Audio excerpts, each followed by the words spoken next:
एक भक्तमाल में चरित्र आता है कि एक राजा का सरोवर था जिसमें वो अपने मनोरंजन के लिए मछली पाले हुए था और नियम लगा दिया था अगर कोई मछली मारेगा उसे मृत्यु दंड देंगे। इस भय से वहां कोई जाता ही नहीं था, तो इसलिए कोई रक्षक ही नहीं था। एक बहुत ही गरीब आदमी जो मछली आदि पकड़कर बेचकर उससे अपना परिवार चलाता था, उसका परिवार बहुत भूखा था। उसने सोचा वहां कोई रक्षक तो रहता नहीं और जाएंगे जरा सा जाल डालेंगे तो मनो मछली मिल जाएगी और बेच करके अपने परिवार का पोषण करेंगे। वहां कोई गार्ड तो रहता नहीं था क्योंकि मृत्यु दंड का ऐलान था। वो गया और जो ही मछली ऐसे समेट के एकत्रित कर रहा था कि राजा अपने परिकर के साथ उसी सरोवर के पास से कहीं जाना होगा, तो टापू सुनाई दी घोड़ों की धूल उठ। वो सोचा अब मरे। उसने जाल को तो वहीं छोड़ दिया मिट्टी से और सब अपने कपड़े उतार दिए, वहां की रज ली और ऐसे ऐसे साधु बनने में कोई दिल लेता है और ऐसे दिगंबर होकर प्राण अब तो मृत्यु दंड होगा, या तो बचेंगे या मरेंगे ऐसे बैठकर। राजा को लगा कोई महान सिद्ध अवधूत सरोवर के किनारे बैठा, तो सैकड़ों हाथ पहले ही घोड़े से नीचे उतर गया। धीरे धीरे आके साष्टांग दंडवत की और हार आदि जो है उनके चरणों में ऐसे स्वर्ण के हीरे जवाहरात के ऐसे रखा और धीरे से पीछे हटकर चला गया।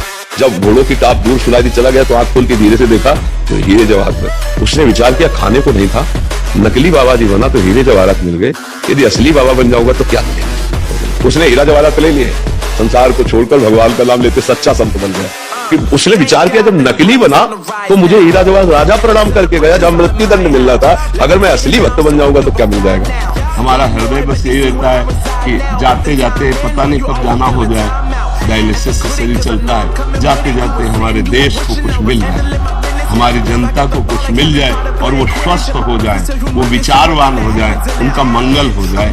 अब दीपक में जितनी सामर्थ्य उतना ही जलेगा, हाइलोजन में जितना प्रकाश उतना ही करेगा, सूर्य में जितनी ताकत है उतना प्रकाश करे। सब अपनी अपनी क्षमता के अनुसार करते ना।